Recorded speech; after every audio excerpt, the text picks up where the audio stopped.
Hello बच्चों, तो कैसे हैं आप। तो फाइनली आज हम शुरू करने वाले हैं क्लास 12th फिजिक्स का चैप्टर नंबर 2, जो कि मैं ऐसा बोल सकता हूं कि बच्चों को सबसे ज़्यादा दिक्कत प्रॉब्लम करने वाला चैप्टर है, चैप्टर नंबर 2। अच्छा चैप्टर है। अगर आपको कॉन्सेप्ट बढ़िया से क्लियर हो रहा है, अगर आप इसकी अप्रोच समझ रहे हो कि भाई हम अच्छा ये चीज़ कर रहे हैं इसीलिए कर रहे हैं, ऐसा हो रहा है तो इसीलिए हो रहा है, अगर आप उसके बेसिक चीज़ों को बढ़िया से समझ रहे हो तो ये चैप्टर आपको मज़ा कर देगा। ठीक, इस चैप्टर में सबसे बड़ी दो कैटेगरीज हैं, सबसे मेन दो कैटेगरी हैं, एक इलेक्ट्रिक पोटेंशियल और एक है कैपेसिटेंस। ठीक, इलेक्ट्रिक पोटेंशियल थोड़ी तकलीफ करता है तो कैपेसिटेंस भी तकलीफ करता है। पोटेंशियल बढ़िया से क्लियर है तो कैपेसिटेंस और शानदार तरीके से क्लियर हो जाता है। ठीक है, तो आज हम फाइनली शुरू करेंगे इसकी बिल्कुल बेसिक से लेकर जाके और पूरे मतलब जो अपना कॉन्सेप्ट का जो बिल्डिंग है ना, पूरी बिल्कुल नींव से शुरू करेंगे अपन, बिल्कुल डिटेल में। क्लास 7वीं 8वीं से जो पोटेंशियल एनर्जी हम पढ़ते हैं वहाँ से मैं शुरू करके पूरा आपको 12 तक लेकर जाऊँगा। बस कंडीशन ये है कि आपको ध्यान से पूरा वीडियो देखना है और काम की जो मैं चीज़ें आपको बता रहा हूँ उनको बढ़िया से नोट्स में लिखना है। ठीक है, तो ये जो लेक्चर होने वाला है ये प्रॉपर आपके हर बच्चे के लिए है, जो बच्चा बोर्ड में है, या जो बच्चा जेई की तैयारी कर रहा है, या जो बच्चा नीट की तैयारी कर रहा है, या आप किसी भी 12th फिजिक्स 11th फिजिक्स से रिलेटेड किसी भी एग्जाम की आप तैयारी कर रहे हो, अगर उसमें इलेक्ट्रिक पोटेंशियल आपका टॉपिक है तो ये वीडियो आपके लिए बेटा, है ना। तो मन लगा के बढ़िया से अच्छे से नोट्स बनाओ। ठीक, और कुछ डाउट रहे तो मुझे कमेंट में बताना। ठीक है, तो चलिए शुरू करते हैं। शुरू करने से पहले अगर आपने अभी तक हमारे बढ़िया से चैनल को सब्सक्राइब नहीं किया है तो बेटा चैनल को करो सब्सक्राइब। ठीक है, चलिए शुरू करते हैं। तो यहां पर आपको एक थोड़ी सी टेबल दिख रही होगी कि इलेक्ट्रिक पोटेंशियल है ना, इलेक्ट्रिक पोटेंशियल है भाई, कुछ इलेक्ट्रिक पोटेंशियल है, फिर ये है क्यों पढ़ रहे हैं, बेसिक चीज़ क्या है, और ऐसा कुछ आपको दिख रहा है। तो पहले मैं बात करता हूँ इलेक्ट्रिक पोटेंशियल। बेसिकली आपको इस वाले चैप्टर में कौन कौन चीज़ों पे अखंड तरीके से ध्यान रखना है। अपने नोट्स में सबसे पहली 3 चीज़ें लिख लो। ये 3 चीज़ें, electric potential energy, electric potential, electric potential difference. बच्चों को इन तीनों में फ़र्क ही समझ नहीं आता, कौन सी चीज़ कब लगानी है, क्यों लगानी है, किसका क्या सेंस है, यही क्लियर नहीं है तो भैया चैप्टर नहीं होगा क्लियर। तो अपने नोट्स में सबसे पहले ऊपर लिखो, हम कसम खाते हैं हम इन तीनों टॉपिक को एकदम बढ़िया तरीके से तैयार करेंगे। इन तीनों टॉपिक की बिल्कुल डिटेल में जाके एक एक चीज़ ध्यान से समझेंगे, बढ़िया से नोट्स बनाएंगे, तब तुमको ये चैप्टर अच्छे से क्लियर होगा। खा लो कसम, खा लो, लिख दो उसमें कि मैं कसम खाता हूँ 1 2 3 टॉपिक बहुत शानदार तरीके से तैयार करूँगा।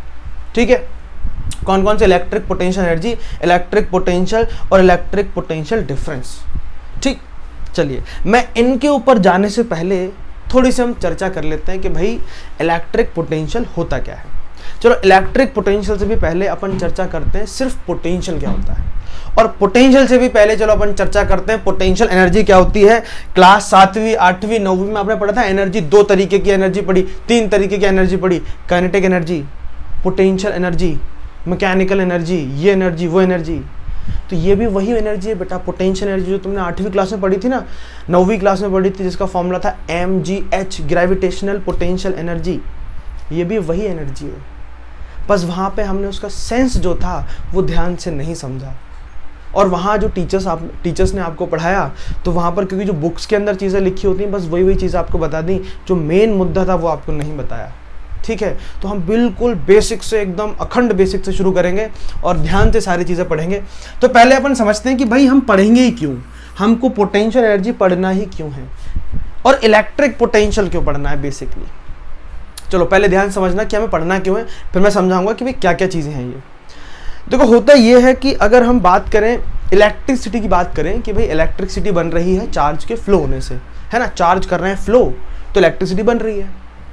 अब दिक्कत ये है कि भाई हम ये जानते हैं कि कोई भी चीज़ अपनी इच्छा से नहीं चलना चाहती, वो अगर रेस्ट पर है तो वो रेस्ट पर रहना चाहती है, अगर वो यूनिफॉर्म मोशन में है तो वो यूनिफॉर्म मोशन में रहना चाहती है।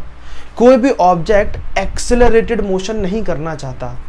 अगर आपको किसी भी ऑब्जेक्ट को एक्सेलरेटेड मोशन करवाना है तो आपको लगाना पड़ता है एक्सटर्नल फोर्स।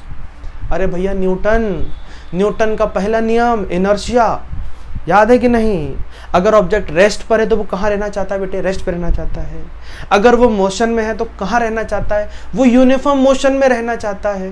फिर आता है सेकंड लॉ कि अगर आपने फोर्स लगाया तो उसके अंदर क्या आ जाएगा? एक्सेलरेशन। फोर्स याद है कि नहीं? बोलो। F equal to mass into acceleration, याद है कि नहीं? भैया फोर्स लगाओगे तो एक्सेलरेशन आएगा। तो यहां पर इलेक्ट्रॉन एक्सेलरेट होते हैं कंडक्टर के अंदर। अब वो कैसे होते हैं वो चैप्टर नंबर 3 में पढ़ेंगे, पर अभी आप इतना ध्यान से समझो कि इलेक्ट्रॉन्स एक ही डायरेक्शन में एक्सेलरेट हो रहे हैं। सारे चार्ज जो है कंडक्टर के एक ही डायरेक्शन में भाग रहे हैं। तो मुद्दा ये है, जब न्यूटन ने बोला है कि भाई कोई भी चार्ज या कोई भी ऑब्जेक्ट अगर वो एक्सेलरेट हो रहा है उस पर लग रहा है फोर्स। क्या लग रहा है? फोर्स। तो भैया ये बताओ, अगर सारे इलेक्ट्रॉन एक ही जगह भाग रहे हैं तो उन पर कोई तो फोर्स लग रहा होगा। वो फोर्स कौन लगाएगा? अगर आपको करंट बनाना है तो इलेक्ट्रॉन को चलना जरूरी है, और इलेक्ट्रॉन को चलने के लिए इलेक्ट्रॉन पर फोर्स लगना जरूरी है। तो फोर्स कौन लगाएगा? फूंक मारोगे कंडक्टर पे, ले कॉपर वायर ले फूंक मार रहे और इलेक्ट्रॉन चलना शुरू हो गए, ऐसा होगा क्या?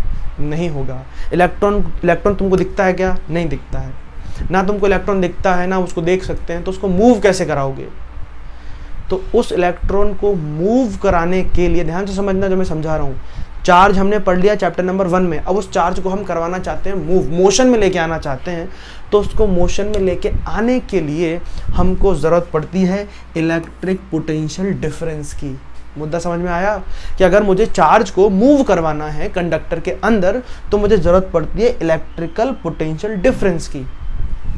और इलेक्ट्रिकल पोटेंशियल डिफरेंस मुझे तब समझ में आएगा जब मैं पढ़ूंगा इलेक्ट्रिक पोटेंशियल को, और इलेक्ट्रिक पोटेंशियल मुझे तब समझ में आएगा जब मैं पढ़ूंगा इलेक्ट्रिकल पोटेंशियल एनर्जी को। इसीलिए मैंने बोला कि ये जो 3 टॉपिक हैं, अगर ये 3 टॉपिक आपको बढ़िया से क्लियर हो गए तो आपने चैप्टर जीत लिया। ठीक है, बात क्लियर? कोई दिक्कत इस बात में? ठीक। तो ये जो टॉपिक हम पढ़ने वाले हैं ये बेसिकली हमें करंट बनाने में हेल्प करने वाला है। जब हम चैप्टर नंबर 3 में पहुंचेंगे तो मैं आपको सिंपल बोलूँगा कि भाई हम लगा रहे हैं इलेक्ट्रिक पोटेंशियल डिफरेंस, इसीलिए चार्ज भाग रहा है। ठीक है, तो कैसे क्या हो रहा है वो अपन यहाँ ध्यान से बढ़िया से समझेंगे। ठीक, तो ये 3 टॉपिक आपको बढ़िया से क्लियर करने हैं। तो मैंने मुद्दा समझा दिया आपको कि हम चाहते हैं इलेक्ट्रॉन को मूव करवाना, इसीलिए हम पढ़ रहे हैं electrical potential difference, electric potential और इलेक्ट्रिक पोटेंशियल एनर्जी, क्योंकि ये सब मिलकर हमें हेल्प करेगी इलेक्ट्रॉन को मूव कराने में और हेल्प करेगी करंट इलेक्ट्रिसिटी बनाने में। ठीक है, अब हम समझते हैं कि असल में ये होती क्या है। तो इसको समझने के लिए अपन चलते हैं 8वीं 9वीं क्लास में, जहां हम एक चीज पढ़ते थे। 2 फॉर्मूले अपन ये लिखते हैं। सबसे पहले हम लिखते हैं वर्क डन। ठीक, और एक चीज हमने पढ़ी थी ग्रेविटेशनल पोटेंशियल एनर्जी। बोलो ये दोनों चीजें तुमने पढ़ी कि नहीं? सर ये सुनी नहीं लग रही है। बेटा लगेगी, देखो इधर देखो ध्यान से। mg, हाँ सर याद आ गया सर, ऐसा कुछ पढ़ा तो था, ऐसा कुछ तो पढ़ा था सर 9th क्लास में। तो उस टाइम हम इसको सिर्फ क्या बोल देते थे? पोटेंशियल एनर्जी, पर असल में ये होती है ग्रेविटेशनल पोटेंशियल एनर्जी। अच्छा, एक और चीज आपने 9th में भी पढ़ी, 11th में भी पढ़ी, जो है वर्क डन। वर्क डन का फॉर्मूला हमने पढ़ा था भैया, फोर्स इनटू डिस्प्लेसमेंट। हाँ कि ना? सर ये तो पढ़ा था, कुली वाला क्वेश्चन आता था, याद है ना, वर्क डन वाला। तो W equals to force into displacement. अब ध्यान से समझना जो मैं बताने वाला हूँ, बिल्कुल बेसिक से। बेटा 2 घंटे का लेक्चर जाएगा आराम से, तो बढ़िया से समझना, पेशेंस रखोगे तो चैप्टर बढ़िया से क्लियर होगा। ठीक, तो वर्क डन क्या होता है? क्लास 11th में हमने एक चीज पढ़ी थी, वर्क एनर्जी थ्योरम, जो कि ये बात बोलती थी साफ साफ, भैया जो वर्क करोगे वही एनर्जी में कन्वर्ट होगा, जो वर्क करोगे वही एनर्जी में कन्वर्ट होगा। मैंने कुछ वर्क किया, जैसे मैंने पत्थर फेंका, फेंकने में कुछ वर्क किया, और उसी की वजह से उस पत्थर के अंदर क्या आ गई? काइनेटिक एनर्जी आ गई। क्या आ गई बेटा? काइनेटिक एनर्जी आ गई। मैंने पत्थर लिया, ऊपर की तरफ फेंक दिया, हाइट पे पहुंच गया। कोई चीज़ हाइट पे होती थी तो पोटेंशियल एनर्जी आती थी ना, कि हाइट बढ़ती जाएगी, पोटेंशियल एनर्जी बढ़ती जाएगी। तो मैंने वर्क किया, पत्थर को ऊपर फेंका, मैंने वर्क किया ना, मेरा वर्क किस में कन्वर्ट हो गया? पोटेंशियल एनर्जी में। तो जितनी भी तरीके की एनर्जी होती हैं वो किसी ना किसी वर्क से रिलेटेड होती हैं। एनर्जी प्रोड्यूस कब होती है? जब कोई ना कोई वर्क डन होता है। ठीक है, तो यहाँ भी देखो, तो जो तुमने क्लास 9th में पोटेंशियल एनर्जी पढ़ी थी बेटा, ये भी एक तरीके का वर्क था, ये भी एक तरीके का वर्क डन था। देखो कैसे था वर्क डन। वर्क डन का फॉर्मूला देखो क्या होता है, फोर्स इनटू डिस्प्लेसमेंट। अच्छा, फोर्स का फॉर्मूला क्या होता है बोलो? फोर्स का फॉर्मूला क्या होता है? Newton second law. फोर्स का फॉर्मूला होता है मास इनटू एक्सेलरेशन। ये ना फोर्स का फॉर्मूला क्या होगा? Mass into acceleration. और ये क्या होगा अपना? Displacement s। तो ये होता है वर्क डन का फॉर्मूला MAS। चलो यहां देखते हैं, ये रहा मास, ये रहा मास, ये रहा एक्सेलरेशन, ये रहा एक्सेलरेशन ड्यू टू ग्रेविटी, ये भी तो एक्सेलरेशन ही है। ये क्या बेटा? डिस्प्लेसमेंट, ये रहा हाइट वाला डिस्प्लेसमेंट। क्या ये एनर्जी भी क्या बन गई? क्या ये वर्क डन बन गई? बिल्कुल बन गई। तो पोटेंशियल एनर्जी क्या होती है? एक तरीके का वर्क डन होती है। क्या होती है बेटा? एक तरीके का वर्क डन। और अब ध्यान से समझना अब जो मैं बोलने वाला हूं, क्या ये बात अच्छे से समझ में आ गया? लिख लो बेटा, नोट्स के एक पॉइंट बना के लिख लो कि potential energy is nothing but work done. Potential energy कुछ नहीं है, सिर्फ क्या है? एक तरीके का वर्क डन है। और वर्क डन मतलब क्या होता है? Force into displacement. चलिए बहुत बढ़िया। अब हम समझते हैं कि वर्क डन तो है, और वर्क डन दो तरीके के होते थे, negative work done, positive work done. Negative work done और पॉजिटिव वर्क डन, ठीक है? अब ध्यान से समझना बेटा, जो हम बोल रहे हैं बहुत ज़रूरी है। पोटेंशियल एनर्जी एक तरीके का वर्क डन होता है। अभी मैं सिर्फ नॉर्मल पोटेंशियल एनर्जी बोल रहा हूँ, इलेक्ट्रिकल पोटेंशियल एनर्जी पे अपन नहीं गए अभी तक, ठीक है? तो potential energy is nothing but work done against some kind of force. क्या समझे? पोटेंशियल एनर्जी एक तरीके का वर्क डन है, लेकिन किसी फोर्स के अगेंस्ट में होने वाला वर्क डन। कैसे? समझो। एग्जाम्पल के तौर पे हम तुमको दिखाते हैं। देखो इस गुलेल को देखो बेटा, गुलेल है ना, बचपन में खेले था ना। देखो मैं इसको खींच रहा हूं, ध्यान से समझना, मैं इसको पीछे की तरफ खींच रहा हूं, लेकिन ये गुलेल की जो रबर है उसको कहां लेके जाना चाहती है? आगे की तरफ। ये आगे की तरफ लेके जाना चाहती है, मैं इसको पीछे की तरफ खींच रहा हूं। तो वर्क डन कैसा होगा? नेगेटिव। चलो पहले समझते हैं नेगेटिव वर्क डन क्या होता है ना। बहुत सारे बच्चे 11th में पढ़े तो होंगे बट भूल चुके होंगे कि भैया ये सभी कुछ होता था। आइए बताइए। देखो वर्क डन जो होता है, वर्क डन जो होता है तीन तरीके का होता है। एक होता है बेटा नेगेटिव वर्क डन। पहले समझ ले पॉजिटिव। अरे किधर गया भाई? ठीक है, इसको थोड़ा सा पतला करें यार, इतना ठीक है। एक होता है अपने पास पॉजिटिव वर्क डन, एक होता है अपने पास नेगेटिव वर्क डन, और एक होता है अपने पास जीरो वर्क डन। ठीक है बेटे, चलो वर्क डन का अगर हम 11th क्लास का फॉर्मूला देखें, वर्क डन का फॉर्मूला होता है Fs cos थीटा। क्या होता है बेटा? Fs cos theta. Theta is the angle between F and S। Angle between F and S, force और डिस्प्लेसमेंट के बीच का एंगल होता है थीटा। अब समझना ध्यान से, एक ऑब्जेक्ट मैंने रखा, इस पे मैंने फोर्स लगाया F। कितना फोर्स लगाया बेटा? F। अब समझना ध्यान से, ये जो फोर्स हमने F लगाया है, इसकी इंटेंशन क्या है? इस फोर्स की इंटेंशन है कि ये फोर्स इस ऑब्जेक्ट को इस डायरेक्शन में मूव करने की कोशिश कर रहा है। बोलो सही है कि नहीं? अरे भाई ये जो फोर्स है, ये फोर्स इस ऑब्जेक्ट पे फोर्स लगा रहा है, तो ये फोर्स का इंटेंशन ये है कि भाई इस ऑब्जेक्ट को वो इस डायरेक्शन में मूव करे। चलिए ऑब्जेक्ट मूव होके यहां आ चुका है और ऑब्जेक्ट ने लगभग s डिस्टेंस कवर की। समझना ध्यान से, तो s डिस्टेंस या डिस्प्लेसमेंट जो कवर किया, देखो फोर्स की डायरेक्शन थी ये, और ये मूव भी किस तरफ कर गया? इस तरफ। तो ये रहा f और ये रहा s, दोनों की डायरेक्शन देखो कैसी है? सेम है। मैंने फोर्स इस तरफ लगाया, ऑब्जेक्ट मूव करके भी इस तरफ गया। जैसे मैं बोल रहा हूं, मान लो यही एक ऑब्जेक्ट है यार, है ना, तो मैं इसे फोर्स लगा रहा हूं इस तरफ और ये मूव भी इस तरफ कर रहा है, तो फोर्स की डायरेक्शन भी ये, इसके डिस्प्लेसमेंट की डायरेक्शन भी ये, दोनों के बीच में एंगल कितना है? बोलो 0 डिग्री। हाँ सर 0 डिग्री है, 0 डिग्री है, तो वर्क डन कैसा होगा? देखो F S cos 0 degree. Yes sir, बिल्कुल 0 डिग्री। cos 0 की वैल्यू 1, सबका मालिक 1। F इक्वल्स टू कितना होगा बेटे? F S cos 1, तो W इक्वल्स टू कितना हो गया? F S। ये हो गया पॉजिटिव वर्क डन। कि हम जिस तरफ फोर्स लगाएं ऑब्जेक्ट उस तरफ मूव कर जाए, तो वर्क डन कैसा होगा बेटा? पॉजिटिव वर्क डन होगा। चलिए आते हैं नेगेटिव वर्क डन पे। क्या ये वाली बात समझ में आ गई? मैं तुमको बिल्कुल बेसिक अभी इलेक्ट्रिक पोटेंशियल समझा ही नहीं रहा हूँ, क्योंकि ये बेसिक चीजें समझोगे ना, ये सारी अंडरस्टैंडिंग आपको लग जाएगी इलेक्ट्रिक पोटेंशियल में। ठीक है, चलो नेगेटिव वर्क डन की बात करते हैं। अब समझना ध्यान से, नेगेटिव वर्क डन सबसे बढ़िया हम बोले कि मान लो मैं इधर ऑब्जेक्ट रख रहा हूं, मैंने यहां पे फोर्स लगाया, इस बार मैंने फोर्स लगाया F। इस फोर्स का इंटेंशन क्या है, समझना ध्यान से, इस फोर्स का इंटेंशन क्या है? इस फोर्स का इंटेंशन है इसको यहां पे मूव करना, मगर ड्यू टू एनी रीजन, समझना ध्यान से, ड्यू टू एनी रीजन, या मान लो फ्रिक्शन, ड्यू टू फ्रिक्शन, जैसे मान लो मैं इसको फोर्स इधर लगा रहा हूं, फ्रिक्शन कहां बनेगा? फ्रिक्शन बनेगा यहां पे, स्मॉल f बनाते हैं फ्रिक्शन के लिए। तो अप्लाइड फोर्स जो लग रहा है उसका इंटेंशन है इसको इस तरफ मूव करना, और इस फ्रिक्शन का इंटेंशन है इसको पीछे की तरफ मूव करना। समझना ध्यान से क्या कहना चाह रहा हूं, फोर्स का इंटेंशन है इसको इस तरफ मूव करना, फ्रिक्शन का इंटेंशन है इसको इस तरफ मूव करना। तो ये इसको यहां लेके जाना चाहता है और ऑब्जेक्ट पहुंच भी गया यहां पर। तो इस वाले फोर्स के लिए अगर मैं वर्क डन लिखूंगा तो वर्क डन कैसा होगा? पॉजिटिव, क्योंकि ये चाहता था फोर्स भैया इस तरफ आ जाए तो ये आ गया।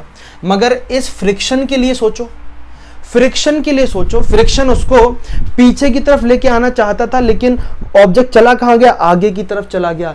इस बार वर्क डन कैसा हुआ? फ्रिक्शन के लिए वर्क डन कैसा हुआ? नेगेटिव हुआ ना। सर कैसे हुआ? देखो, ये फ्रिक्शन चाहता था ऑब्जेक्ट को इस तरफ खींचना, लेकिन ऑब्जेक्ट कहां जा रहा है? इस तरफ, आगे की तरफ जा रहा है। अरे भाई ये फ्रिक्शन लग रहा है इस तरफ, देखो ऑब्जेक्ट कहां चला गया? इस तरफ। ये S और ये रहा फ्रिक्शन, फ्रिक्शन भी एक तरीके का फोर्स है ना, दोनों के बीच में एंगल कितना हो गया? 180 डिग्री। सही है कि नहीं है? चलो अगर 180 डिग्री है, चलो वर्क डन निकालें। F S cos 180 degree, cos 180 degree का फॉर्मूला बोलो, वैल्यू बोलो F S, इसकी वैल्यू -1, तो W कितना हो गया बेटे? -FS। अब देखो, अब तुमको बताते हैं जो ग्रेविटेशनल पोटेंशियल एनर्जी बोलते थे हम, मैं इस ऑब्जेक्ट को ऊपर की तरफ लेके जा रहा हूं, समझना ध्यान से, मैं इसको ऊपर की तरफ लेके जा रहा हूं, तो मैं जो फोर्स लगा रहा हूं, अरे भाई मैं तो इसको ऊपर लेके जा रहा हूं, तो मैं जो इस पे फोर्स लगा रहा हूं, मेरे फोर्स का इंटेंशन है इसको ऊपर की तरफ लेके जाना, तो मैंने जो इस पे वर्क डन किया वो कैसा है? पॉजिटिव। लेकिन ग्रेविटेशनल फोर्स इसको कहाँ खींचना चाहता है बेटा? नीचे की तरफ खींचना चाहता है, लेकिन ये जा कहाँ रहा है? ये जा ऊपर की तरफ रहा है। पोटेंशियल ग्रेविटेशनल फोर्स इसको कहाँ खींचना चाहता है? नीचे की तरफ, लेकिन ये जा कहाँ रहा है? ऊपर की तरफ। तो ग्रेविटेशनल फोर्स का वर्क डन इस पे कैसा हो गया? नेगेटिव हुआ कि नहीं हुआ? अरे मैं इसको ऊपर लेके जा रहा हूँ, ग्रेविटेशनल फोर्स इसको नीचे खींच रहा है, तो ग्रेविटेशनल फोर्स की डायरेक्शन नीचे और ये मूव कर रहा है ऊपर, डिस्प्लेसमेंट ऊपर, एंगल कितना? 180 डिग्री। पोटेंशियल एनर्जी आएगी कि नहीं आएगी? तो जब भी नेगेटिव वर्क डन होगा तब पोटेंशियल एनर्जी आएगी। क्या बात समझ में आ गई? क्या मुद्दा समझ में आ गया? जहां पर किसी चीज के अगेंस्ट में वर्क डन, अरे झूला झूलते हो कि नहीं? बोलो झूला झूलते हैं। हाँ सर झूला झूलते हैं। मैं उसको आगे की तरफ पुश कर रहा हूं, लेकिन वो कहां आने की कोशिश कर रहा है? पीछे की तरफ। तो अगेंस्ट में वर्क डन हो रहा है, कौन सी एनर्जी आएगी? Potential energy. धनुष नॉर्मल है, मैं उसको पीछे की तरफ खींच रहा हूं, लेकिन वो कहां जाना चाहता है? आगे की तरफ। कौन सी एनर्जी आएगी? पोटेंशियल एनर्जी आएगी। स्प्रिंग को मैं कंप्रेस कर रहा हूं, लेकिन स्प्रिंग वापस कहां आनी चाहती है? ऊपर, अपनी मेन पोजीशन में, मेन सिचुएशन में आना चाहती है, ओरिजिनल स्टेट में आना चाहती है। तो कौन सी एनर्जी आएगी? Potential energy. देखो पोटेंशियल एनर्जी, ये सारे एग्जाम्पल पोटेंशियल एनर्जी के। यहाँ पर पोटेंशियल एनर्जी है, किसी हाइट पर चले गए, पोटेंशियल एनर्जी। स्प्रिंग को कंप्रेस किया, एक्सपांड किया, पोटेंशियल एनर्जी। किसी चीज के अगेंस्ट में अगर वर्क डन होगा तो कौन सी एनर्जी आएगी? Potential energy. क्या ये मुद्दा बढ़िया से क्लियर है कि नहीं?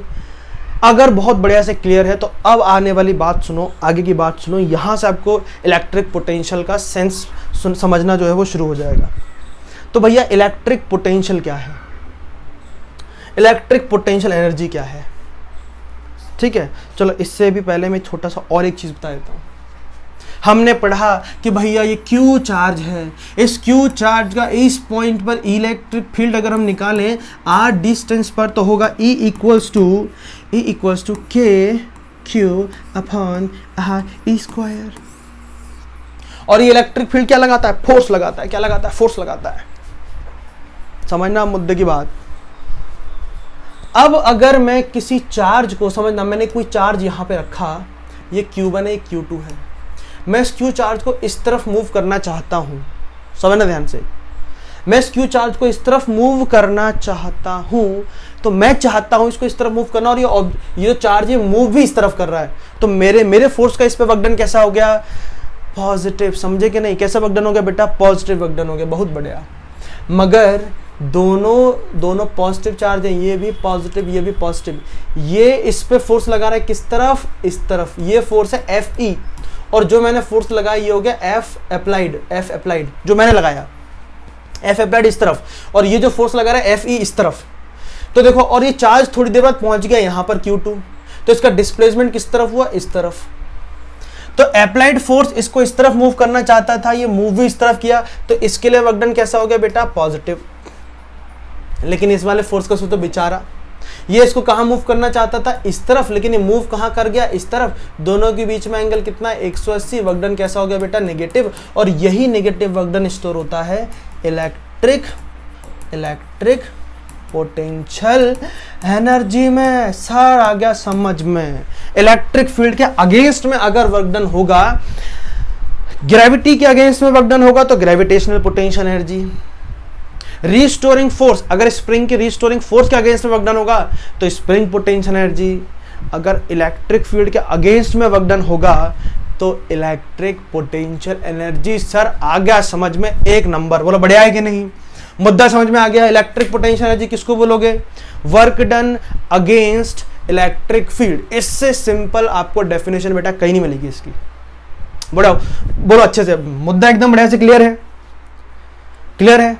बढ़िया। अपन आगे चलो, अपन बात करते हैं बढ़िया। पोटेंशियल एनर्जी का सेंस तो मेरे हिसाब से क्लियर हो गया होगा कि पोटेंशियल एनर्जी क्या होती है, इलेक्ट्रिक पोटेंशियल एनर्जी क्या होती है ना? तो मैंने अभी आपको लिखा दिया कि भाई work done against electric field is called electric potential energy. समझने के लिए आप ये डेफिनेशन याद रख सकते हो, ठीक है? बढ़िया से कहीं लिख भी देना। अब हम समझते हैं कि इस इलेक्ट्रिकल पोटेंशियल एनर्जी को फाइंड कैसे करना है। ठीक, पहले हम फाइंड करेंगे इलेक्ट्रिकल पोटेंशियल एनर्जी, फिर उसकी हेल्प से हम फाइंड करेंगे इलेक्ट्रिक पोटेंशियल को। ठीक, तो इसके लिए पहले हम मानते हैं सिचुएशन कि भाई क्या क्या सिचुएशन अपन को एज्यूम करना है। तो आपने डेफिनेशन नोट कर ली बढ़िया से। चलो आओ, इसको सॉल्व करने के लिए अपन यहां पर एक सिचुएशन मानते हैं कि मान लो भैया कि यहां पे रखा है एक चार्ज, रखा है Q, एक Q चार्ज रखा है कहीं स्पेस में, और इसके आसपास कोई दूसरा चार्ज नहीं है, ऐसा आपको इमेजिन करना है। ठीक है, सिर्फ ये चार्ज और इसी चार्ज का इलेक्ट्रिक फील्ड सब जगह फैला हुआ है, सब जगह हर जगह इसका इलेक्ट्रिक फील्ड जो फैला हुआ है। फिर हम एक दूसरा पॉइंट मान रहे हैं यहां पर, एक दूसरा पॉइंट हमने मान लिया यहां पर, और यहां पर भी एक चार्ज रखा है, चार्ज का नाम है Q0। क्या नाम है बेटा? Q0। ठीक, एक चार्ज हमने माना Q, एक चार्ज हमने माना Q0। इस Q0 को अमूमन नॉर्मली बुक्स के अंदर टेस्ट चार्ज के नाम से बुलाया जाता है। किसके नाम से बुलाया जाता है बेटा? टेस्ट चार्ज के नाम से। और टेस्ट चार्ज सिर्फ इसीलिए बोला जाता है कि हम चाहते हैं कि भाई कुछ कुछ स्पेशल कंडीशंस हैं, भाई ऐसा ऐसा है, तब हम ये सिचुएशन सॉल्व कर रहे हैं। ठीक है, जैसे मैं बोलता हूँ ना, याद करो 11वीं क्लास में प्रोजेक्टाइल पढ़ते थे तो हम बोलते थे भैया एयर रेजिस्टेंस 0 है, बट सच में 0 है क्या? नहीं है, बट हम ऐसा मानते थे। तो यहाँ पर भी हम मान रहे हैं कि एक टेस्ट चार्ज है, और टेस्ट चार्ज है तो टेस्ट चार्ज की खास बात क्या क्या होती है नोट कर लो। कि अगर मैं किसी चार्ज को टेस्ट चार्ज मान रहा हूं, टेस्ट चार्ज अगर मान रहा हूं तो उसकी खास खास बातें क्या क्या होंगी? एक तो बहुत छोटा होगा वो चार्ज, बहुत छोटा चार्ज होगा, बहुत छोटा चार्ज होगा, बहुत ही ज्यादा छोटा चार्ज होगा, बहुत छोटा चार्ज होगा। ठीक, पहली चीज। दूसरी चीज अगर मैं टेस्ट चार्ज को किसी भी चार्ज के पास रखूंगा, जैसे मान लो मैं दो चार्ज, बड़े बड़े दो चार्ज को अगर पास पास रखता हूं तो ये एक दूसरे पे इतना फोर्स लगाएंगे कि अपनी पोजीशन छोड़ देंगे और दूर दूर हो जाएंगे। रिपल्शन की वजह से कहां पहुंच जाएंगे? दूर दूर। लेकिन अगर मैं किसी चार्ज के पास एक टेस्ट चार्ज रख दूं, है ना, अगर किसी एक चार्ज के पास, मान लो Q चार्ज के पास अगर मैं एक टेस्ट चार्ज रख देता हूं, ये हमारा मेन चार्ज और ये अपना टेस्ट चार्ज है, मैं इसको इसके पास ले जाऊं, दोनों पॉजिटिव भी हैं, लेकिन फिर भी इसकी वैल्यू इतनी कम है कि ये वाला चार्ज इस वाले चार्ज की मेन चार्ज की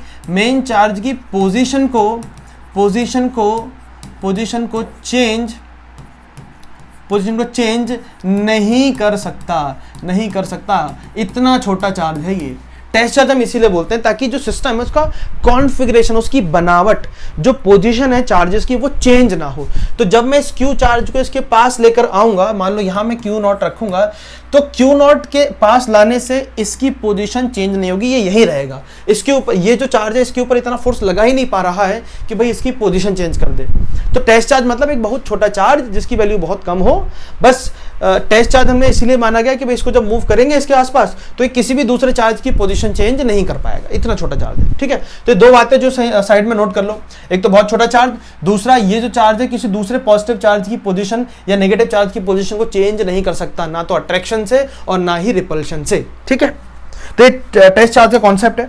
तो हमने सिचुएशन क्या मानी थी बेटा, इसको नोट कर लो, बढ़िया से कर लिया। देखो तो फिलहाल हम एक सिचुएशन मान रहे हैं कि भाई एक चार्ज Q है और एक चार्ज रखा है Q नॉट टेस्ट चार्ज, और ये कहाँ पे रखा है, ये रखा है बेटा इन्फिनिटी पे। किधर रखा है, ये चार्ज रखा है इन्फिनिटी पर, ये चार्ज रखा है इन्फिनिटी पर, इन्फिनिटी पर रखा है। अच्छा, इन्फिनिटी पर रखने से क्या फायदा हुआ, इन्फिनिटी पर रखा है इसका मतलब जिस जहां पर ये Q नॉट रखा है यहां पर कोई भी इलेक्ट्रिक फील्ड एग्जिस्ट नहीं कर रहा है, यहां पर कोई इलेक्ट्रिक फील्ड नहीं, मतलब यहां पर इलेक्ट्रिक फील्ड की वैल्यू बेटा कितनी है, 0 है। चलिए बहुत बढ़िया, बहुत बेहतरीन। अब हम इस टेस्ट चार्ज को इन्फिनिटी से हल्के हल्के मूव करते करते प्यार से कहां लेके आएंगे, इस वाले जो मेन चार्ज है इसके पास लेकर आएंगे। किसको, टेस्ट चार्ज को मूव करते करते इसके पास तक लेकर आएंगे। तो अब कंडीशन याद रखो कि जब हम इस टेस्ट चार्ज को मूव करेंगे इसके पास पास, जब इस टेस्ट चार्ज को हल्के हल्के मूव करा के इधर लेकर आऊंगा, तब इस चार्ज का मोशन कैसा होना चाहिए, लिखो साइड में स्टार बना के बढ़िया से मस्त, कि motion of test charge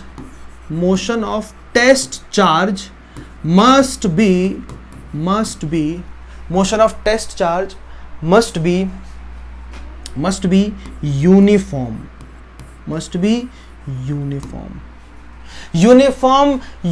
motion में ये मूव करना चाहिए। मतलब इसका मोशन इस ऑब्जेक्ट का मोशन एक्सेलरेटेड नहीं होना चाहिए, एक्सेलरेटेड मोशन नहीं होना चाहिए। क्यों नहीं होना चाहिए भैया, अगर किसी में एक्सेलरेशन आ गया है, समझना ध्यान से, अगर एक्सेलरेशन आ गया है, एक्सेलरेशन डेफिनेशन बोलो, change in velocity, rate of change of velocity, velocity में जो चेंज आ रहा है उसी की वजह से एक्सेलरेशन बनता है। तो एक्सेलरेशन मतलब चेंज इन वेलोसिटी, मतलब वेलोसिटी चेंज हो रही है, मतलब वेलोसिटी आ गई है। और अगर किसी के पास वेलोसिटी आ चुकी है मतलब उसमें कौन सी एनर्जी आ चुकी है बेटा, काइनेटिक एनर्जी। मगर हमको कौन सा चाहिए, हमको सिर्फ पोटेंशियल चाहिए, काइनेटिक एनर्जी नहीं चाहिए। इसीलिए हम क्या करेंगे, हम इसके मोशन को रखेंगे यूनिफॉर्म, ताकि इसकी काइनेटिक एनर्जी चेंज ना हो।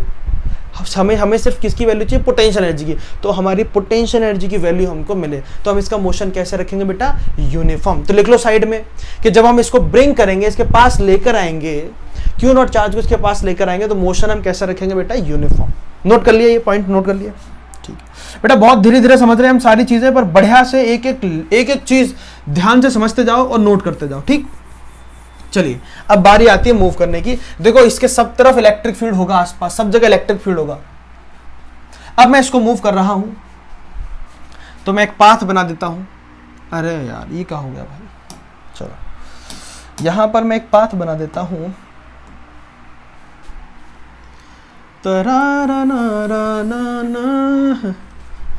एक पाथ मैंने बना दिया।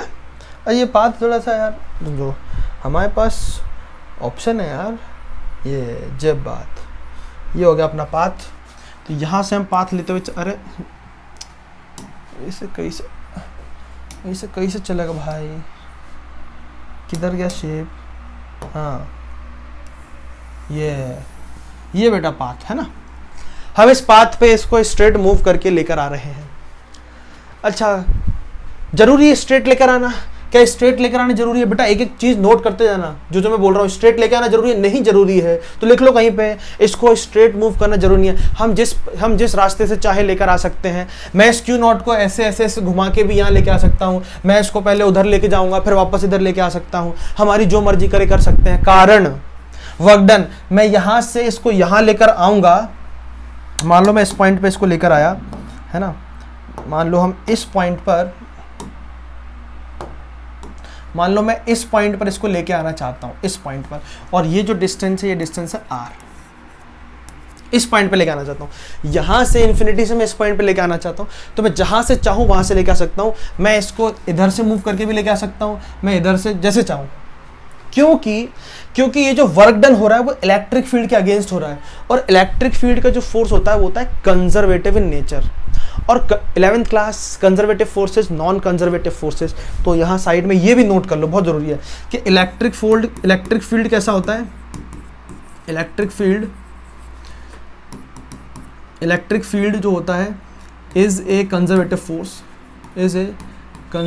फोर्स, और कंजर्वेटिव फोर्स होने की वजह से जो इनका वर्क डन होता है, therefore work done is path independent.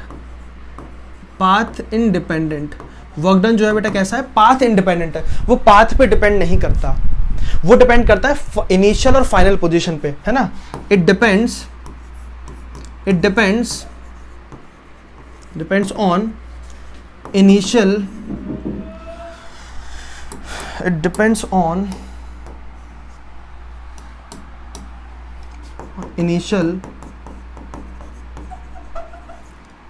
and final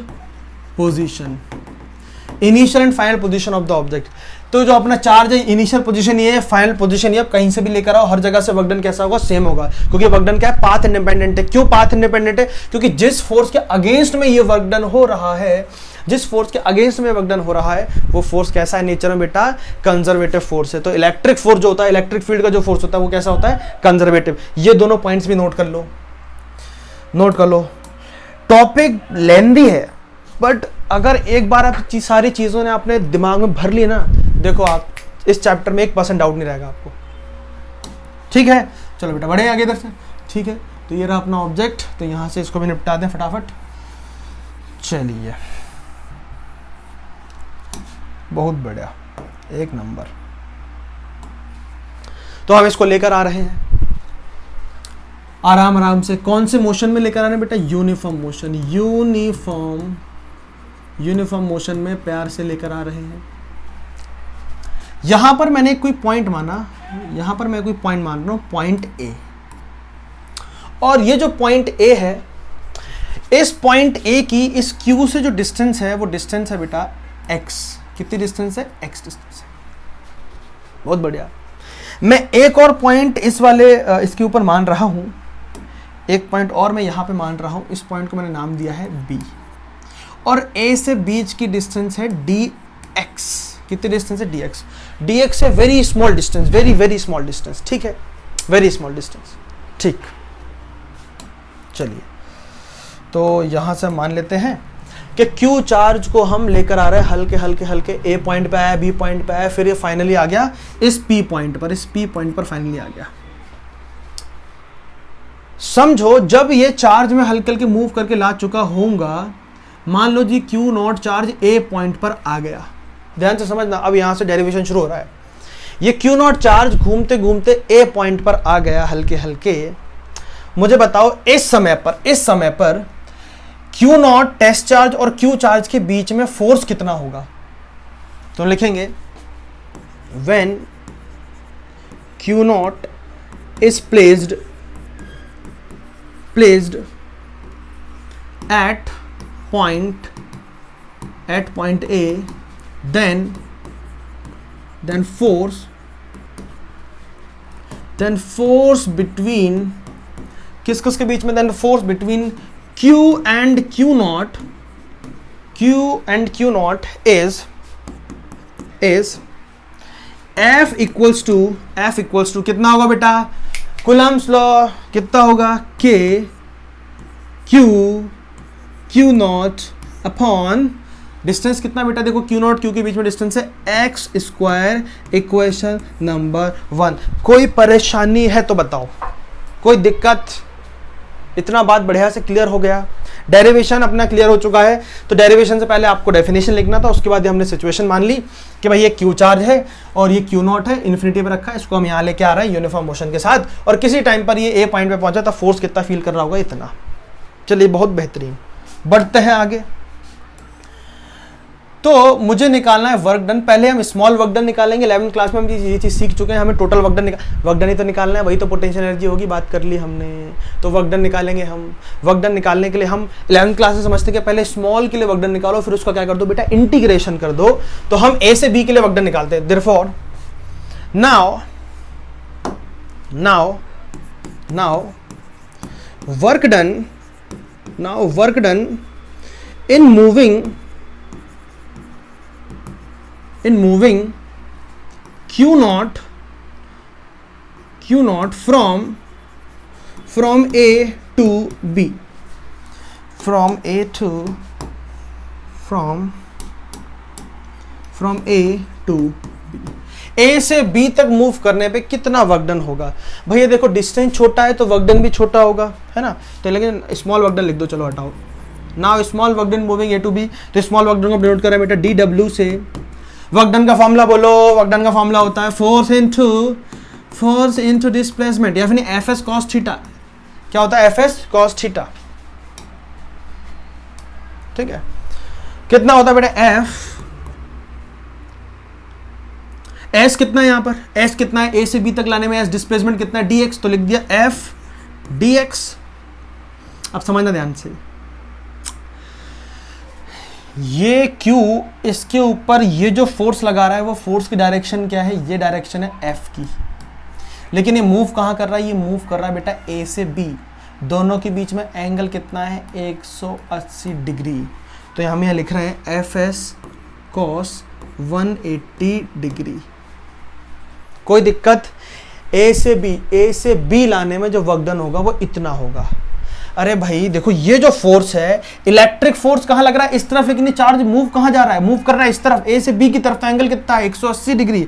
और मूव कैसे कर रहा है? मूव हम एक्सटर्नल फोर्स से करवा रहे हैं, जो हम एक्सटर्नल फोर्स लगा रहे हैं उससे हम मूव करवा रहे हैं इसको, ठीक। और वो एक्सटर्नल फोर्स की वैल्यू लगभग किसके बराबर होगी? इसी फोर्स के बराबर होगी, तभी तो इन दोनों का मोशन, इसका मोशन कैसा रह पा रहा है? यूनिफॉर्म रह पा रहा है, क्योंकि दोनों फोर्स की वैल्यू अगर बराबर होगी तो नेट फोर्स कितना हो जाएगा? 0। नेट फोर्स 0 तो एक्सेलरेशन 0, तो मोशन कैसा हो जाएगा? यूनिफॉर्म। तो हमने ये जो फोर्स लग रहा है इस तरफ, हमको मूव करना है इस तरफ, एंगल कितना है? 180 डिग्री। तो हमने लिख दिया भैया छोटा वर्क डन ए से बी तक मूव करने के लिए वर्क डन जो होगा वो होगा इतना। कॉस 180 डिग्री की वैल्यू बोलो, तो DW इक्वल टू कितना आ जाएगा? कॉस 180 की वैल्यू -1, ठीक। तो F dx की वैल्यू -1, ठीक है। चलिए तो बढ़ा देते हैं इसको ऊपर की तरफ। तो हमारे पास ये कुछ सिचुएशन आ रही है कि भैया हमारे पास DW की जो वैल्यू है वो आ चुकी है -F dx, इक्वेशन नंबर 2। 1 तो वही थी ना ऊपर वाली, हाँ ये 1 थी, ये हो गई 2, ठीक है। इतना नोट कर लिया बेटा, इतना नोट कर लिया, देखो पॉज करके नोट कर लो इतना। ये नोट हो गया, ये नोट कर लिया। ये आ गया स्मॉल वर्क डन। हमें निकालना है total work done. Total work done मतलब कहां से, असल में कहां से कहां मूव करके ला रहे हो? असल में हम इन्फिनिटी से इस P पॉइंट पर लेकर आ रहे हैं। असल में हम इस इन्फिनिटी से इस P पॉइंट पर लेकर आना चाहते हैं। तो लिमिट क्या होगी? From infinity two point P, और P पॉइंट कितना दूर है? R डिस्टेंस पर है। तो हम क्या बोलेंगे कि कहां से कहां लेकर जा रहे हैं हम उसको? इन्फिनिटी से R डिस्टेंस पर लेकर आ रहे हैं। चलो इतना नोट कर लिया। आओ इसके आगे हम लिखने वाले हैं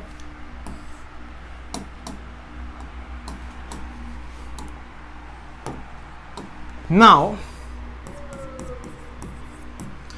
total work done in moving test charge Q naught from infinity to point P can be calculated can be calculated, calculated बहुत ज़्यादा गंदा लिख दिया क्या, एक तो हैंड राइटिंग बहुत प्यारी है हमारी यार, क्या बताएं। Can be calculated by using integration, by using integration with proper limit, with proper limits। ठीक, कैसे करेंगे प्रॉपर लिमिट देखेंगे।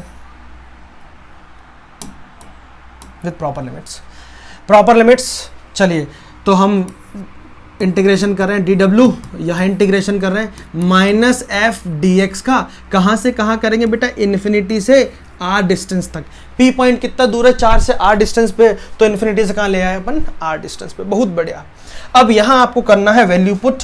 f का वैल्यू देखो हमने ऊपर निकाला था, ये रहा f की वैल्यू कहाँ रही, ये जो f की वैल्यू है ये उठा के कहाँ पुट कर दो, ये f की वैल्यू आप उठा के पुट कर दो इस इक्वेशन में। चलिए करते हैं। तो हमने इंटीग्रेशन कर दिया, मान लो टोटल वर्क डन कितना है अपने पास w, यहाँ पर हम पुट करने वाले माइनस f की value k Q naught upon x square D x infinity से r तक। बहुत बढ़िया। अब देखिए, जो भी कांस्टेंट चीजें होती है वो इंटीग्रेशन से आती हैं बाहर। तो k constant, charge constant, x की वैल्यू जो है वो कांस्टेंट नहीं है, वो कम ज़्यादा हो रही है। देखो देखें अपन, जब अपन चार्ज को मूव कर रहे हैं, जब अपन इस चार्ज को मूव कर रहे हैं, जब अपन इस क्यू नॉट चार्ज को, जब इस चार्ज क्यू नॉट चार्ज को चेंज कर रहे हैं, तो ये जो x की वैल्यू है ये कम ज़्यादा होगी आगे पीछे करेंगे तो, ठीक है। तो यहाँ पर सिर्फ वेरिएबल कौन है, वेरिएबल x, और जो इंटीग्रेशन होता है वो भी सिर्फ किसका होता है बेटा, वेरिएबल का होता है। इंटीग्रेशन हमेशा किसका होगा, वेरिएबल का होगा। तो आइए करें इसका इंटीग्रेशन। कांस्टेंट चीज़ें कौन कौन सी, तो माइनस को बाहर ले लो, k को बाहर, क्यू नॉट भी बाहर, अंदर कौन बचेगा बेटा, 1 अपॉन एक्स स्क्वायर, कहाँ से कहाँ, इन्फिनिटी से कहाँ जाएंगे बेटा, r पे जाएंगे, किसके रिस्पेक्ट में, dx के रिस्पेक्ट में। बहुत बेहतरीन, ठीक है।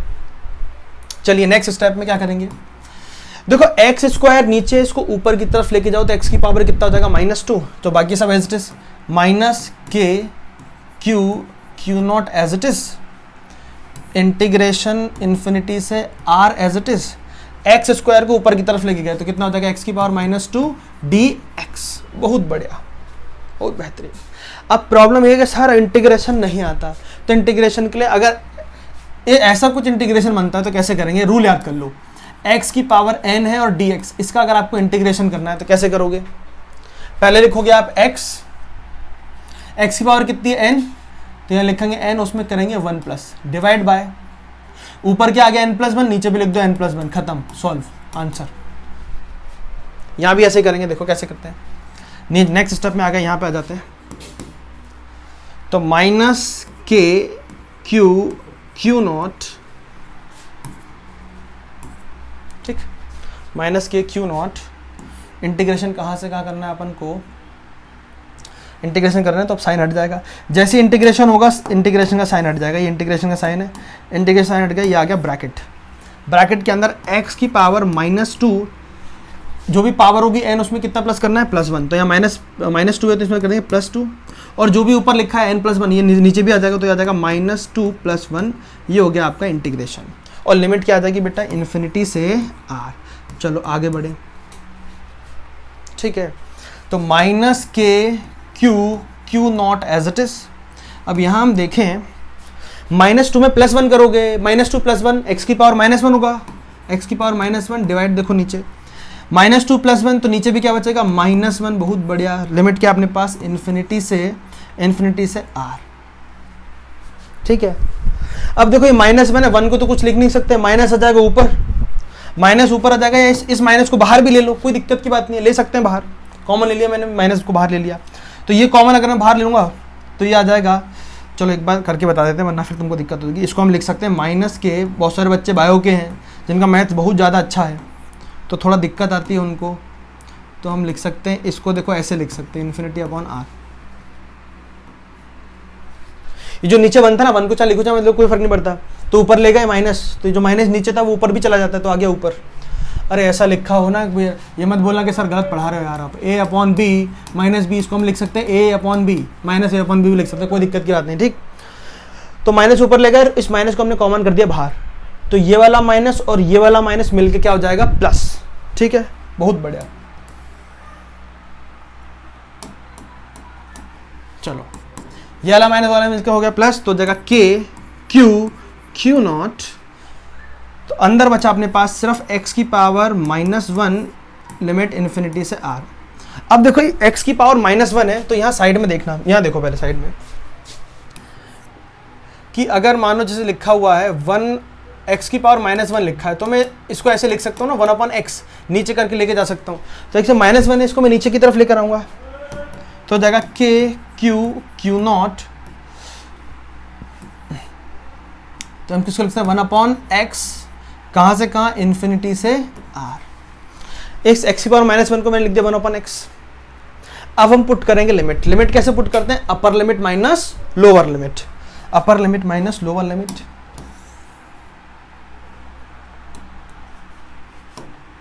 ठीक है, upper limit minus lower limit कैसे करेंगे, देखो k as it is, q as it is, q naught as it is, एक बार x की जगह r पुट करोगे, एक बार इन्फिनिटी पुट करोगे। चलो अपर लिमिट क्या है r, तो 1/x की जगह क्या लिखोगे r, फिर लिखोगे माइनस 1/, एक बार x की जगह पुट करोगे इन्फिनिटी, बहुत बढ़िया। चलो आओ k q नॉट क्या बचा 1/r, 1/इन्फिनिटी बेटा क्या होता है 0, इसके अंदर इंटू कर दो, फाइनल फॉर्मूला क्या बना देखो, q naught upon r equals to W, ये आ गया आपके पास वर्क डन का फॉर्मूला, और यही वर्क डन स्टोर होता है in the form of potential energy. चलो बेटा नोट कर रहे हो ना तुम, साथ साथ में नोट करो ना बढ़िया से,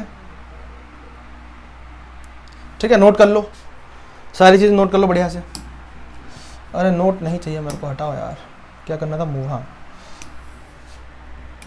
ठीक है, डेरिवेशन अच्छे से नोट करो, सब कुछ नोट कर लिया, मैं वापस से ऊपर से दिखा रहा हूँ इसको, स्क्रीनशॉट ले लेके फटाफट नोट कर लो, है ना, स्क्रीनशॉट ले लो, यहाँ से ये हो गया अपना, ये रहा, ठीक है, यहाँ से अपना डेरिवेशन जो है वो शुरू हुआ था, इधर लेकर आ रहे हैं, ये सब हमने पूरी चर्चा बिल्कुल डिटेल में कर ली है बढ़िया से, फिर चलते जाओ, स्क्रीनशॉट लेते जाओ यहाँ से।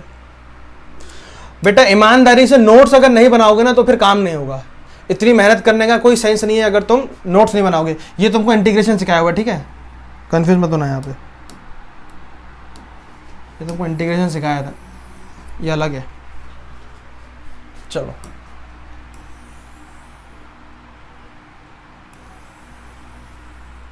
ठीक है, तो ये आ गया वर्क डन, और यहाँ पर एक लाइन लिखेंगे, जादुई लाइन, कि this work done, this work done will be stored as potential energy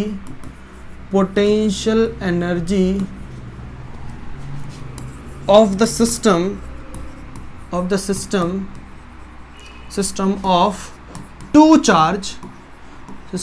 charges Q and Q naught placed at distance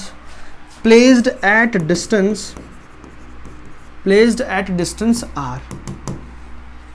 लिख लो, ये क्या हो गया, दो ऐसे चार्ज का पोटेंशियल एनर्जी हो गई कि एक चार्ज Q है, एक चार्ज Q नॉट है, अगर वो r डिस्टेंस पे रखे हैं तो इन दोनों की पोटेंशियल एनर्जी कितनी हो जाएगी, Q नॉट अपॉन r, ये इसकी पोटेंशियल एनर्जी भी हो जाएगी और वर्क डन भी हो जाएगा। क्लियर है बात, नोट कर लो। तो आई होप कि आपको पोटेंशियल एनर्जी का डेरिवेशन जो है वो एकदम बढ़िया से शानदार तरीके से समझ में आया होगा, ठीक है, नोट कर लो इसको बढ़िया से। तो आपको पोटेंशियल एनर्जी बढ़िया से क्लियर हो गई, चलो बहुत अच्छे। अब हम बात करेंगे इलेक्ट्रिक पोटेंशियल की, ठीक है, इलेक्ट्रिक पोटेंशियल एनर्जी हमने समझ ली, अब हम बात करेंगे इलेक्ट्रिक पोटेंशियल की। तो उसकी बात करने से पहले आप पहले फटाफट से इसकी डेफिनेशन लिखो, नोट करो डेफिनेशन, इलेक्ट्रिक पोटेंशियल डेफिनेशन। तो जो हमने अभी निकाला वो था पूरा सिस्टम किसके लिए था बेटा, आपका था इलेक्ट्रिक पोटेंशियल एनर्जी के लिए। अब हम पढ़ेंगे इलेक्ट्रिक पोटेंशियल, छोटा सा है, बिल्कुल रिलेटेड है उससे। डेफिनेशन नोट करो, the electrostatic potential at any point in an electric field is equal to the amount of work done पर unit charge in bringing from और in bringing the unit positive charge from infinity to, ऐसा कुछ कुछ, ठीक। अभी बताते हैं क्या हुआ। अभी जो हमने, इसको नोट करो, पहले नोट कर लिया, टेंशन मतलब नोट करो, अभी पूरा समझाएंगे वापस से बढ़िया से।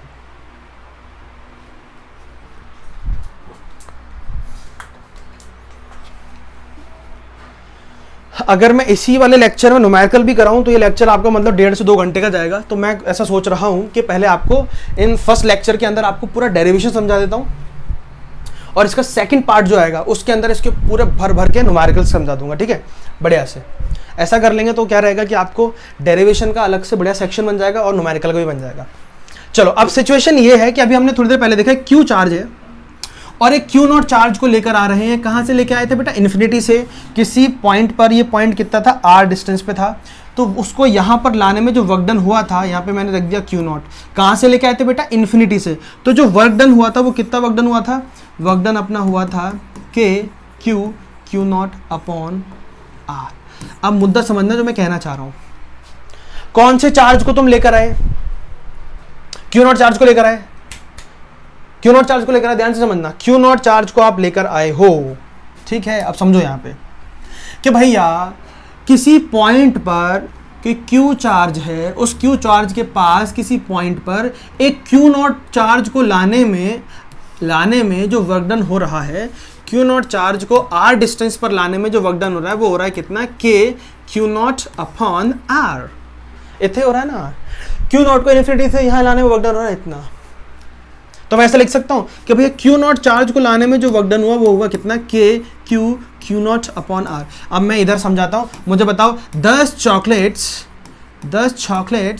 100 रुपए की है बेटे। 10 चॉकलेट 100 रुपए की है, तो एक चॉकलेट की वैल्यू कैसे निकालोगे? बोलो। 10 चॉकलेट 100 रुपए की है, 100 रुपए की 10 चॉकलेट, सस्ती चॉकलेट है। मैं तो एक ही चॉकलेट 100 रुपए वाली खाता हूँ, हम गरीब लोग हैं यार। 10 चॉकलेट 100 रुपए की, तो एक चॉकलेट कितने की बेटे? 100 अपॉन 10 डिवाइड करो, कितना होगा? 10 रुपए की एक चॉकलेट होगी। कितने की होगी? 10 रुपए की। डिवाइड करके निकाला ना। तो मुझे बताओ क्यू नॉट के लिए अगर इतना वर्क डन हुआ तो +1 चार्ज के लिए कितना होगा? अरे भाई डिवाइड कर दो इससे यार, सिंपल सी चीज है ना, डिवाइड कर दो। अरे इतने के लिए इतना हुआ तो एक के लिए कितना होगा? मैंने डिवाइड कर दिया। इतने के लिए इतना हुआ तो एक के लिए कितना होगा? डिवाइड कर दो। K q naught r divide by q naught. Q naught से क्यू नॉट कैंसिल, वैल्यू कितनी बची? के क्यू आर। यही है पोटेंशियल, यही है पोटेंशियल। अब डेफिनेशन समझो, पहले पोटेंशियल एनर्जी की डेफिनेशन समझो। एक क्यू नॉट चार्ज को इन्फिनिटी से किसी पॉइंट पर लाने में जो वर्क डन होता है दैट इज पोटेंशियल एनर्जी। अब देखना डेफिनेशन समझना, किसी चार्ज को, मैंने बोला किसी चार्ज को इन्फिनिटी से इलेक्ट्रिक फील्ड के अंदर किसी पॉइंट पर लाने में जो इलेक्ट्रिक फील्ड, मतलब ये जो डेरिवेशन आपने किया ना बेटा, डेरिवेशन जो आपने किया, किधर गया डेरिवेशन? अरे where is the derivation? Is the I think ये होगा, है ना? हाँ ये रहा। तो ये रहा। चलो बेटे चलो, किधर गया भाई? आजा मेरा बच्चे, आजा आजा आजा आजा, किधर है? ये रहा। देखो ये क्यू चार्ज का इलेक्ट्रिक फील्ड हर जगह फैला हुआ था ना। यहाँ पे ये पूरा इलेक्ट्रिक फील्ड तो था इसके अंदर, ये पूरा इलेक्ट्रिक फील्ड था यहाँ तक।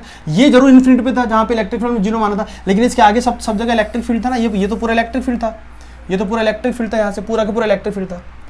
तो ये जो पॉइंट है ये इलेक्ट्रिक फील्ड के अंदर है। तो इन्फिनिटी से इस पी पॉइंट पे जो कि इलेक्ट्रिक फील्ड के अंदर है, इस क्यू नॉट चार्ज को लाने में जो वर्क डन हो रहा है, वो वर्क डन कितना है बेटा? वो है कितना? इतना है ना, वो वर्क डन है इतना, क्यू नॉट के बराबर। तो इन्फिनिटी से कि किसी क्यू नॉट चार्ज को लाने में जो वर्क डन होगा वो होगा पोटेंशियल एनर्जी। वो किसका होगा? के क्यू नॉट अपन आर। लेकिन वही इन्फिनिटी से +1 चार्ज, यूनिट पॉजिटिव चार्ज को लाने में जो वर्क डन होगा, डेफिनेशन में बस इसी चीज का फर्क है। किसी चार्ज को इन्फिनिटी से इलेक्ट्रिक फील्ड में लाने में जो वर्क डन होगा दैट इज पोटेंशियल एनर्जी। लेकिन किसी +1 चार्ज को, यूनिट पॉजिटिव चार्ज को इन्फिनिटी से इलेक्ट्रिक फील्ड के अंदर लाने में जो वर्क डन होगा दैट इज पोटेंशियल। तो क्यू चार्ज को लाने में वर्क डन हुआ इतना, ये पोटेंशियल एनर्जी वर्क डन। और इस वर्क डन को, मतलब इस क्यू नॉट चार्ज को लाने में जो वर्क डन हुआ वो हुआ कितना? के क्यू नॉट अपॉन आर। तो +1 चार्ज को लाने में कितना होगा, इससे डिवाइड कर दो, तो K Q not upon R divide by Q not से Q नॉट कैंसिल, तो कितना आ गया K Q अपॉन R। ये आ गया आपके पास पोटेंशियल की वैल्यू। और ये कौन से चार्ज का पोटेंशियल आया बेटा आपके पास, जिस चार्ज के पास आप लेकर आए हो, कौन से चार्ज के, इस चार्ज के पास आप Q नॉट को लेकर आए हो ना, तो इस चार्ज का आपको पोटेंशियल मिलेगा। ठीक, तो पोटेंशियल कैसे निकाला, +1 चार्ज को लेकर आए, +1 चार्ज को लेकर आए तो पोटेंशियल, और सिर्फ चार्ज को लेकर आए तो पोटेंशियल एनर्जी। क्या ये बात क्लियर है? इसको नोट कर लो, इसको नोट कर लेना, क्यू नॉट, इसको ना साइड में नोट करना। Q नॉट चार्ज को लाने में इतना वर्क डन हुआ, तो +1 को लाने में डिवाइड कर दिया, इतनी वैल्यू हो गई। ठीक, अब मैं आपको वापस से सिंपल भाषा में समझाता हूँ। डेफिनेशन के पास, डेफिनेशन आपकी ये रही, तो यहाँ से अपन समझते हैं मुद्दे की बात। ठीक है, चलो, तो हम मुद्दा समझ गए, दोनों में डिफरेंस समझ चुके हैं, बात करते हैं इसकी।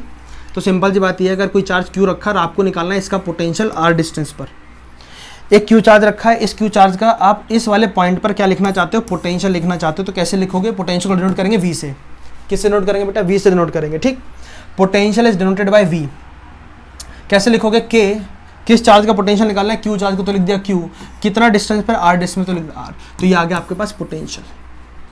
और यहाँ पर अगर मैं रख दूँ एक Q charge, Q not charge, तो यहाँ पर इस पोटेंशियल की इंटू कर दो Q नॉट चार्ज से, तो यही पोटेंशियल बन जाएगा आपका क्या, यही पोटेंशियल आपका बन जाएगा वर्क डन। मुद्दा समझ गए? तो मुझे पहले पोटेंशियल लिखना है, तो पोटेंशियल कितना होगा, K Q अपॉन, मुझे लिखना है work done, Q not charge का वर्क डन लिखना है, तो Q नॉट लिख दिया, कितना हो जाएगा K Q not upon R। ठीक है, तो ये फॉर्मूला लिख लो, ये डायग्राम बना के, Q चार्ज है R डिस्टेंस पर, और इसको हटा देना, Q चार्ज R डिस्टेंस पर, इसका पोटेंशियल लिखना है, तो ये रहा पोटेंशियल, इतना लिख लो बस अभी। ठीक है, बाकी हमने वो वाला तो लिख ही लिया था, एनर्जी वाला। अब मैं कुछ छोटे छोटे पॉइंट्स बता रहा हूँ जो कि न्यूमेरिकल्स में नेक्स्ट लेक्चर जो आएगा उसमें, हम अपना जो नेक्स्ट लेक्चर आएगा उसमें काम आने वाला है। ठीक है, नोट कर लिया? चलो, अब मैं कुछ पॉइंट्स बताने वाला हूँ। वर्क डन की वैल्यू, आप चार्ज को जब भी आप न्यूमेरिकल सॉल्व करोगे, तो न्यूमेरिकल के अंदर, न्यूमेरिकल्स में आपको किस चीज़ का ध्यान रखना है, चार्ज हमेशा कूलम्स में लेना है।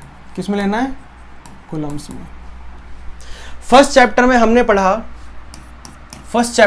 ये पढ़ा था कि भैया इलेक्ट्रिक फील्ड निकालो, फोर्स निकालो, चार्ज के साइन यूज नहीं करने हैं, कि नेगेटिव चार्ज है, पॉजिटिव चार्ज है, हमें उससे फर्क नहीं पड़ेगा, हमें सिर्फ मैग्नीट्यूड लेना है। मगर यहाँ पर ऐसा नहीं है, यहाँ पर आपको चार्ज के जो साइन है, चार्ज के साइन को इंक्लूड करना पड़ेगा, करना पड़ेगा।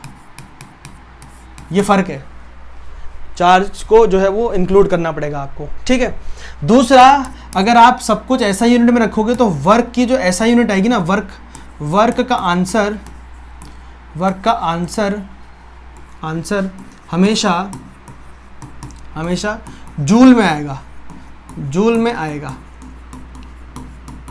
में आएगा। ठीक है, ये सब नोट कर लेना साइड में कि वर्क का आंसर हमेशा जूल में आएगा। इसका मतलब वर्क हो या पोटेंशियल एनर्जी, दोनों का आंसर हमेशा किस में आएगा, जूल में। और अगर आपको जूल को कन्वर्ट करना है इलेक्ट्रॉन वोल्ट में, ईवी के अंदर, ठीक है, तो अगर आपको जूल कन्वर्ट करना है इलेक्ट्रॉन वोल्ट में, इलेक्ट्रॉन वोल्ट एक यूनिट होती है इलेक्ट्रॉन वोल्ट, और इसको डिनोट करते हैं ईवी से, है ना। ऐसा क्वेश्चन कभी कभी फंस जाता है, तो याद रखना है इलेक्ट्रॉन वोल्ट को अगर आपको कन्वर्ट करना है ईवी में, मतलब जूल को कन्वर्ट करना है इलेक्ट्रॉन वोल्ट में, तो आप जूल में जो भी आंसर आएगा उसको डिवाइड कर देंगे चार्ज ऑफ 1 इलेक्ट्रॉन से। तो जूल अपॉन 1.6 10⁻⁻19 कूलम करोगे तो आंसर मिलेगा तुमको इलेक्ट्रॉन वोल्ट में। ये सारी चीजें एक जगह नोट कर लो, बढ़िया से नोट कर लो।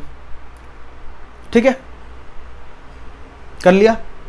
अब 2-3 चीजें बच रही हैं इलेक्ट्रिक पोटेंशियल एनर्जी के बारे में, इलेक्ट्रिक पोटेंशियल के बारे में। ये रहा, ये सारी चीजें मैं हटा रहा हूं और वापस से व्यवस्थित लिखवा रहा हूं। ठीक है, साइड में नोट कर लिया। अब इलेक्ट्रिक पोटेंशियल की कुछ खास बातें नोट कर लो। इलेक्ट्रिक पोटेंशियल भैया एक तरीके का आपका स्केलर क्वांटिटी है। इलेक्ट्रिक पोटेंशियल कैसी क्वांटिटी है? स्केलर क्वांटिटी है, स्केलर क्वांटिटी है। इलेक्ट्रिक फील्ड, इलेक्ट्रिक पोटेंशियल एक ही चीज होती है ना। बहुत डिटेल में कहीं जाके पढ़ोगे ना हायर स्टडीज में तो पता चलेगा electric field and potential both are same thing. But अगर आपको किसी फील्ड को या आपको अगर फोर्स को मतलब चार्ज के आसपास जो फील्ड बन रहा है ना, उस फील्ड को अगर आपको वेक्टर फॉर्म में डिनोट करना है तो इलेक्ट्रिक फील्ड, और उसी फील्ड को अगर आपको स्केलर फॉर्म में डिनोट करना है तो वो हो जाएगा आपका पोटेंशियल। ठीक, तो सिर्फ याद रखो ये सारी चीज़ें अपने काम की नहीं है, बस ध्यान रखनी है अपन को। स्केलर क्वांटिटी है, और अभी हमने देखा कि भाई अगर ये क्यू चार्ज है, यहाँ रखा मैंने क्यू चार्ज और यहाँ रखा मैंने, यहाँ कुछ नहीं रखा, या मैंने रखा मान लो क्यू नॉट चार्ज, तो वर्क डन आर डिस्टेंस पर कितना वर्क डन होगा? वर्क डन होगा अपने पास W इक्वल्स टू के क्यू नॉट अपॉन आर। ठीक, मुझे चाहिए पोटेंशियल। अगर मैं इस पूरी इक्वेशन को क्यू नॉट से डिवाइड कर दूं, k q naught upon r divide by q naught से अगर मैं डिवाइड कर दूं तो मेरे पास देखो वैल्यू जो मिलने वाली है वो वैल्यू मिलने वाली है W upon q naught equals to, मुझे वैल्यू मिलने वाली है, ये जो वैल्यू मिलने वाली के क्यू अपॉन आर। ये जो वैल्यू होती है, ये अगर इस वाले चार्ज का, तो मैं ये चार्ज लिखूं क्यू, इस आर डिस्टेंस पर इस चार्ज का जो पोटेंशियल होगा वो कितना होगा? देखो के क्यू अपॉन आर, इतना पोटेंशियल होगा। तो ये जो v की ये जो वैल्यू है इसकी जगह मैं क्या लिख सकता हूँ? v लिख सकता हूँ। तो W upon q equal to क्या हो जाएगा? v। ये रिलेशन याद रखेंगे कल मैं इसको मतलब नेक्स्ट लेक्चर में इसका काम आने वाला है, बहुत इंपॉर्टेंट, स्टार बना के लिख लो। W upon q naught equals to v, और v क्या है यहाँ पे? पोटेंशियल। W क्या है? वर्क डन, इन्फिनिटी से लाने वाला वर्क डन। ये क्या है? इन्फिनिटी से लाने में +1 चार्ज का वर्क डन, और ये जो चार्ज है जिसको हम लेकर आए, क्यू नॉट चार्ज जिसको लेकर आए, W is the work done in bringing Q naught charge from infinity to a point, और v क्या है अपने पास? Work done in bringing a +1 charge from infinity to that point, to the same point. ठीक है, ये सारी चीजें नोट कर लो। स्केलर क्वांटिटी है, इसकी ऐसा यूनिट लिख लो फटाफट, ऐसा यूनिट लिख लो, ऐसा यूनिट लिख लो बेटा, ऐसा यूनिट। पोटेंशियल के ऐसा यूनिट, ऐसा यूनिट ऑफ पोटेंशियल। पोटेंशियल की ऐसा यूनिट होती है बेटा वोल्टेज। क्या होती है? वोल्टेज। इसको डिनोट करते हैं V से। स्केलर क्वांटिटी है। ठीक, चलो यहां से इसका डायमेंशन फॉर्मूला लेते हैं। तो V का फॉर्मूला क्या बन रहा है अपने? V इक्वल्स टू क्या बन रहा है? W upon Q। W dimensional formula 11वीं में पढ़े थे। ठीक है, कैसे निकालेंगे? वर्क डन का फॉर्मूला क्या होता है? Force into displacement upon Q। Force का डायमेंशनल फॉर्मूला होता है बेटा M/L/T-2। S का क्या होता है? L। चार्ज का तुमको फर्स्ट लेक्चर में बताए थे कितना होता है? A और T। तो इसको अगर अपन सॉल्व करें तो M तो एज इट इज, L यहाँ पे 1, यहाँ पे 1, तो कितना हो जाएगा? L/2 T-2, और ये वाला T इसको ऊपर ले जाओ, A को भी ऊपर ले जाओ, तो कितना हो जाएगा? A-1 और -1, -2 -1 -3, तो कितना हो जाएगा? M/L/2 T-3, और फिर बचा आपका A-1। ये डायमेंशनल फॉर्मूला हो गया पोटेंशियल का, नोट कर लो। It is a scalar quantity, ऐसा यूनिट है इसकी वोल्टेज। डायमेंशनल फॉर्मूला ये रहा। ठीक है, तो अभी हमने इस पूरे लेक्चर में दो चीज़ें बढ़िया पढ़ ली। इलेक्ट्रिक पोटेंशियल एनर्जी का क्या फॉर्मूला होता है वो पढ़ लिया, और पोटेंशियल का क्या फॉर्मूला होता है ये पढ़ लिया। ठीक है, चलिए तो मैं यहाँ पे कंक्लूजन बता देता हूँ कि अगर एक क्यू चार्ज रखा है, इसका अगर आपको पोटेंशियल लिखना है, r डिस्टेंस पर, तो फॉर्मूला बनेगा आपका V इक्वल्स टू के क्यू अपॉन आर। यहीं पर अगर आपने कुछ डिस्टेंस पर दो चार्ज रख दिए, मान लो क्यू नॉट एक चार्ज रख दिया, तो इनके बीच का जो पोटेंशियल एनर्जी होगी, यानी कि पोटेंशियल एनर्जी या फिर जो वर्क डन होगा वो कितना होगा? के क्यू नॉट अपॉन आर, ये होगा इसका वर्क डन। ठीक है, तो ये दो चीज़ें आप याद करके रखेंगे।